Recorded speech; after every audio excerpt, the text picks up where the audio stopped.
Welcome everyone to the ECG CRASH course. Today we'll be going through supraventricular arrhythmias. So just a quick recap of the normal conduction system. The sino-atrial node kicks off the electrical activity, which conducts down to the atria, forming our sinus P wave. That then goes down to the atrioventricular node, which holds onto that action potential, creating that physiological delay known as our PR interval. That then conducts down to the His bundle system, depolarizing the ventricles, creating our QRS. Then the whole thing repolarizes, forming our T wave, and that's basically a sinus beat. So if I get my pen out, what if the electrical activity didn't originate at the sinoatrial node? What if there's spontaneous electrical activity somewhere in the atria, like here, or maybe even there? Well, you get something called an atrial ectopic. And this is what it looks like on an ECG, which is this beat right here. So how can you recognize an atrial ectopic? Well, first of all, they've come in early. Second of all, the P wave, if you've noticed, looks slightly different to our sinus P wave. And also, an atrial ectopic has a normal QRS morphology, like the sinus beat, and that's because any sort of electrical activity from the atria has to go down the AV node and into the His bundle system, so it follows the normal conduction pathway. And it's also followed by a compensatory pause. So there's different classifications of atrial ectopics based on the pattern that they show up on. So we'll go through that now. So if you see an atrial ectopic on its own, so in this case, we have a row of sinus beats followed by an early beat that has a normal morphology. In this case, we don't really see a clear preceded P wave, which is fine. Sometimes it's buried in the T wave of the previous beat. But if you see an isolated supraventricular ectopic, we call that an isolated SVE. SVE standing for supraventricular ectopic. If we were to see two SVEs consecutively after each other, following consecutively after each other, we'd call that an SVE couplet. And in this case, you might have noticed that these are the sinus beats, and then this P wave looks different to that P wave.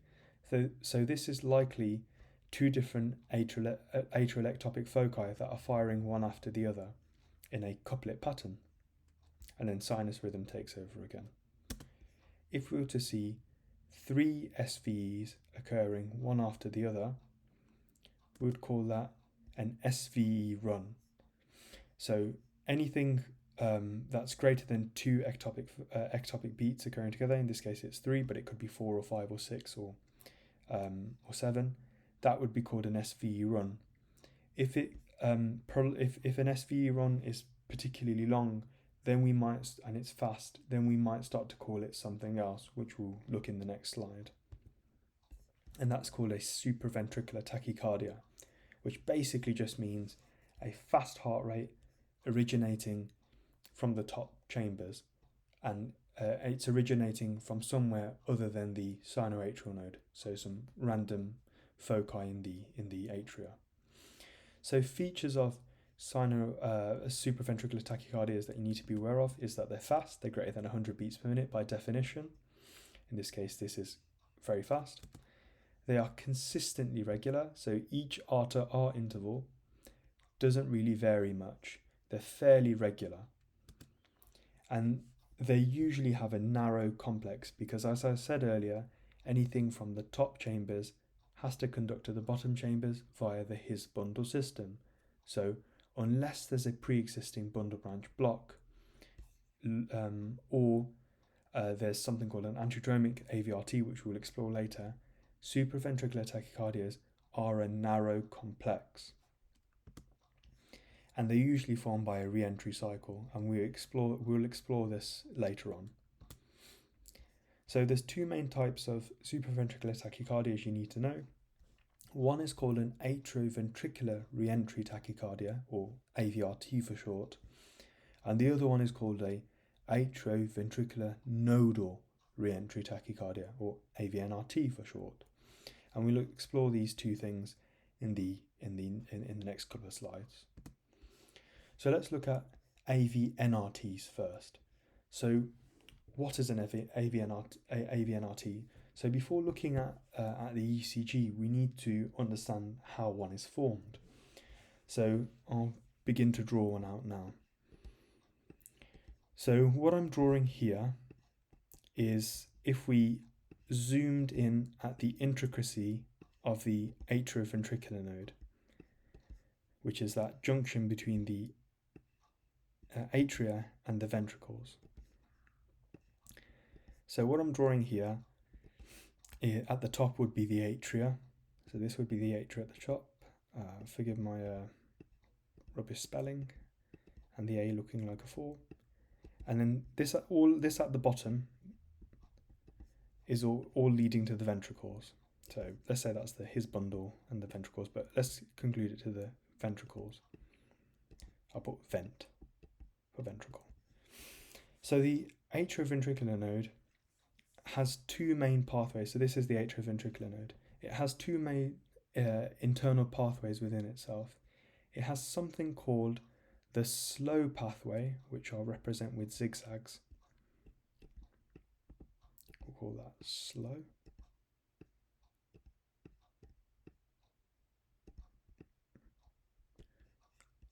That doesn't look like an L. Apologies about the spelling. And then it has something called the fast pathway, which is fast. So there we go. Again, apologies about my rubbish handwriting. Okay, so electrical activity comes down the atria into the atrioventricular node down either of these pathways. So the slow pathway conducts electrical activity slowly. The fast pathway conducts electricity fast. So if I get a different pen out, let's go for yellow. So the electrical activity will go down both pathways simultaneously. However, because the fast pathway can conduct so much more faster, it reaches the ventricles much more faster. So it will go on to depolarize the ventricles. However, that electrical activity will go retrogradely back up the slow pathway. And by the time this has kind of reached there, this electrical signal from the fast pathway will go back up and it will cancel. The signals will cancel each other out. So you only get one signal going down from the atria via any of these atrioventricular nodal pathways, usually the fast pathway.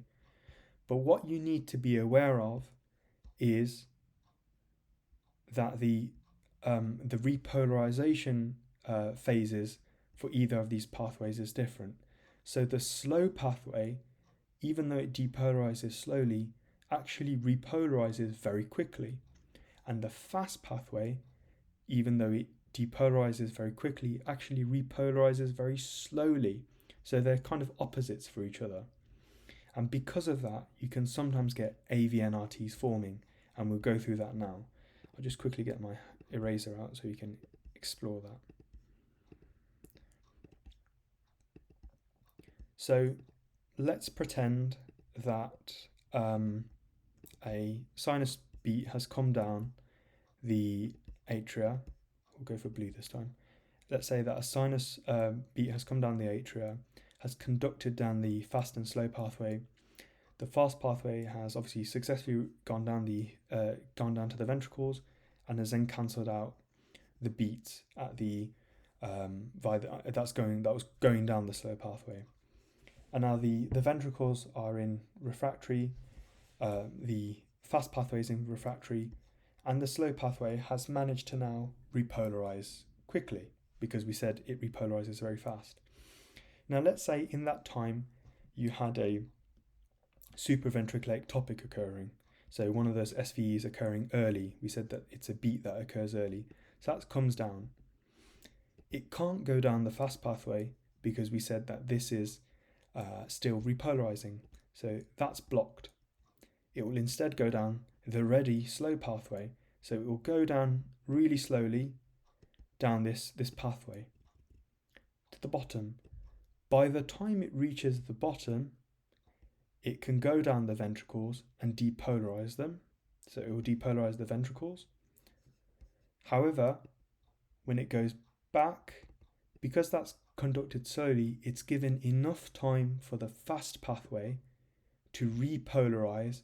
So now this signal from the slow pathway can retrogradely conduct back up the fast pathway. And then that creates your re-entry rhythm. And that's what forms your AVNRT. And this specific description of a AVNRT that I've described is called a slow, fast pathway. A slow, fast AVNRT. I can't really draw it out. A slow, fast AVNRT. There are different types of AVNRTs called fast, slow, slow, slow. However, the most basic and easy one to understand is the slow, fast pathway, and that's the one that I want you to remember. So what does it look like in an ECG? So I'll go back to my red pen. So on an ECG, it will look like an SVT, it will be very fast. And the findings you want to look for an AVNRT, if you wanted to specifically know what your SVT was, is you'll see something called a pseudo R wave in V1. And a pseudo R wave is, if this is our Q wave and our R wave and then our S wave, this little bibble that occurs after the big R wave is called our pseudo R wave. And that's actually the retrograde P wave that gets formulated when that signal goes back up the fast pathway back to the atria, and obviously concurrently goes back down the slow pathway. So that's what our retrograde P wave is. So it's that retrograde signal goes back up the atria and then back down the slow pathway. We also have another finding called a pseudo S wave, which is this here, this little bibble here. You can see them there, and they are typically found in our inferior leads here. So we'll draw that there, and then we can see another pseudo S wave there again. And again, that's just another representation of the retrograde P wave. So that's how you recognize an AV NRT typically. So now we're going to slowly move into understanding what an AVRT is. So an AVRT, you need to firstly understand what a pre-excitation syndrome is. So we talked earlier that the normal conduction pathway should go from the sinoatrial node to the AV node down the His bundle system. However, in some patients, they can have an additional conduction system that connects the atria to the ventricles, and that's called an accessory pathway. So let's say that there was a conduction system, an extra pathway that connected the atria to the ventricles here, that bypasses the atrioventricular node. We call that an accessory pathway, an AP for short. And you can find APs on either side, but let's just go for the right side for now. And so this accessory pathway allows for signals to bypass the atrioventricular node, so you pre-excite the ventricle early, and that's why it's called a pre-excitation syndrome. And on an ECG, commonly this is usually called the bundle of Kent. But on an ECG, if you're pre-exciting the ventricles early, bypassing the AV node, you'd expect to see a short PR interval because you don't get that AV delay anymore. So there we go. You also might see changes in your QRS, and you get this finding called a delta wave, which is this slurring of the QRS upwards before the QRS then looks normal again. And that's because the AV node then catches up and formulates the rest of the signal via normal His bundle conduction. So two findings you'll find: a short PR interval and a delta wave, which is this slurred QRS here. And this specific finding is found in something called Wolff-Parkinson's White syndrome, which you might hear when you're in your cardiology rotations. and that's caused by the bundle of Kent, which is the accessory pathway in this example. However, there are other accessory pathways to be aware of. You can also get a bundle of James, which causes a specific ECG finding called Loewen-Gangan-Levine syndrome, or LGL syndrome for short. And that's the specific findings on an ECG for that is basically a short PR interval without the slurred QRS, the slurred upward stroke of the QRS. So there isn't a delta wave in this case, but you still get that really good short PR interval there. So what's pre-excitation syndrome got to do with atrioventricular re-entry tachycardias? Well, you get two types of AVRTs. You get an orthodromic AVRT, and you can get an antidromic AVRT, and I'll break that down. So in an orthodromic AVRT, because you have this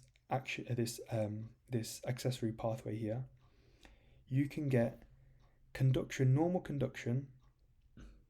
So let's say an atriectopic came down here. You can get conduction down the AV node, down the His bundle, and then what happens is that some of that signal goes back up the AP, the accessory pathway, retrogradely, and then that will form the re-entry cycle, and that's a way you can form a re-entry cycle, which will create your orthodromic AVRT. Likewise, the accessory pathway can also create re-entry cycles where the signal from the atria goes down the AP first anterogradely to the ventricle, and then that signal will go retrogradely up the atrioventricular node, forming our antidromic AVRT.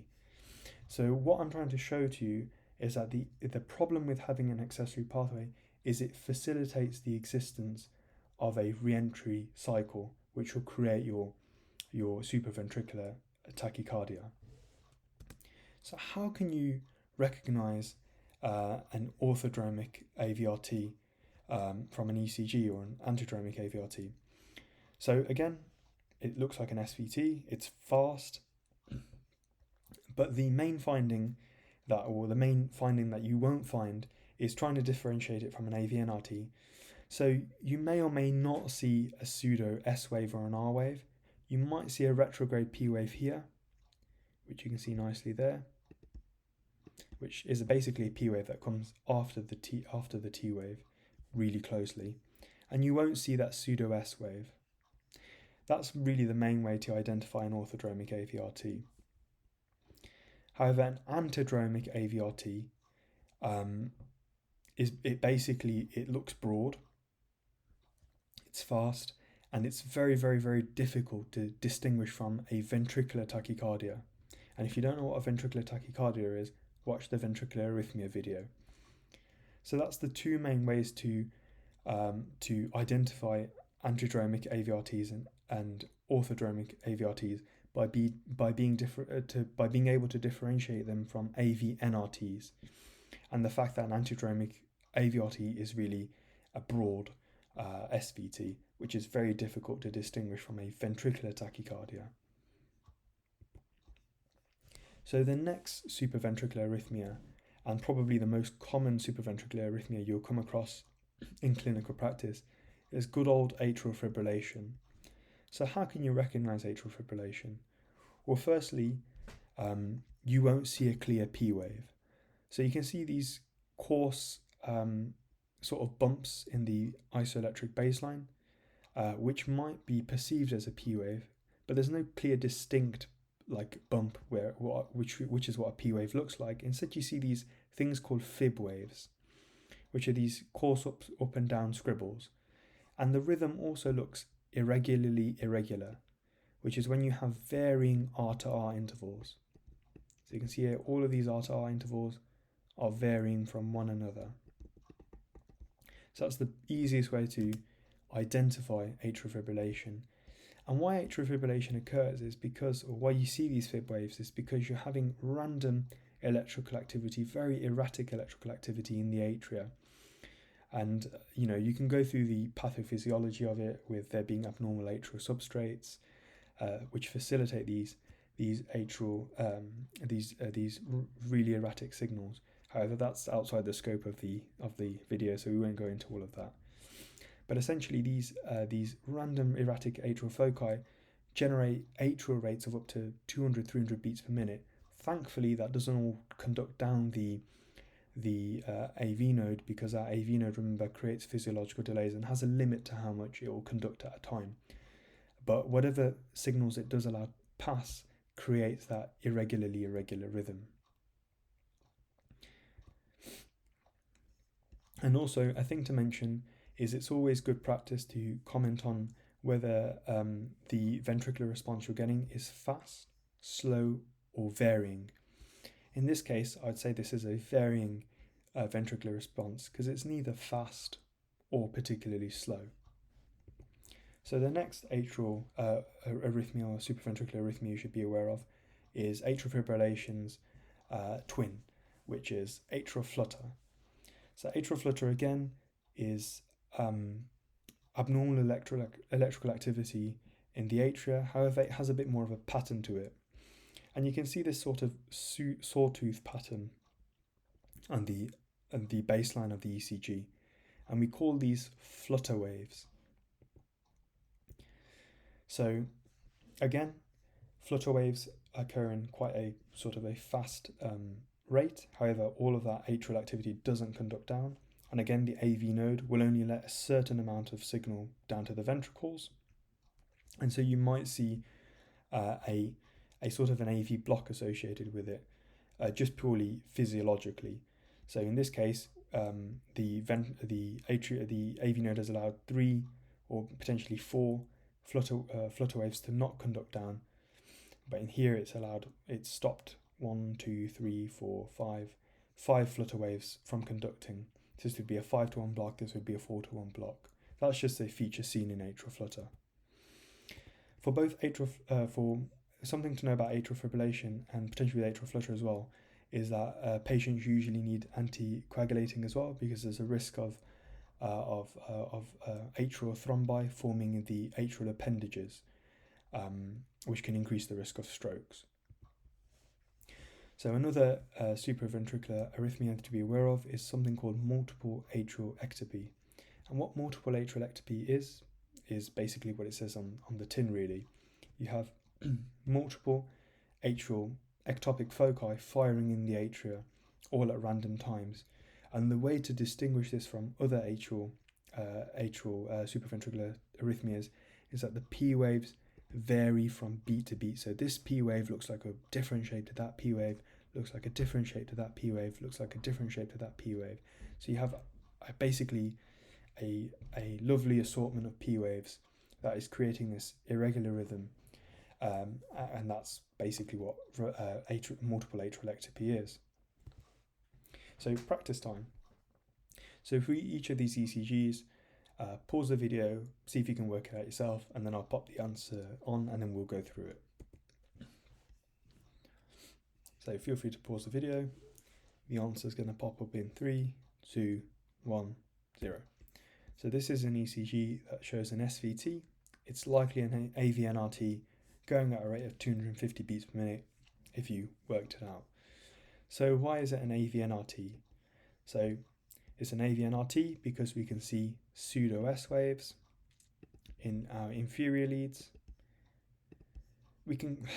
There's not really a very clear pseudo R wave, but one could argue that might be a pseudo R wave there, which is representative of that retrograde P wave, and it's going fast. So well done if you got that, but if you said SVT, that's great, because this is an SVT. So what's this rhythm here? See if you can work it out. So answer's coming up in 3, 2, 1. So this is atrial fibrillation with a slow ventricular response, and if you bother to work out the rate, it's going at roughly 42 beats per minute. And I've put query underlying complete AV block. So let's break this down. So there's no clear P wave here, and these are fib waves.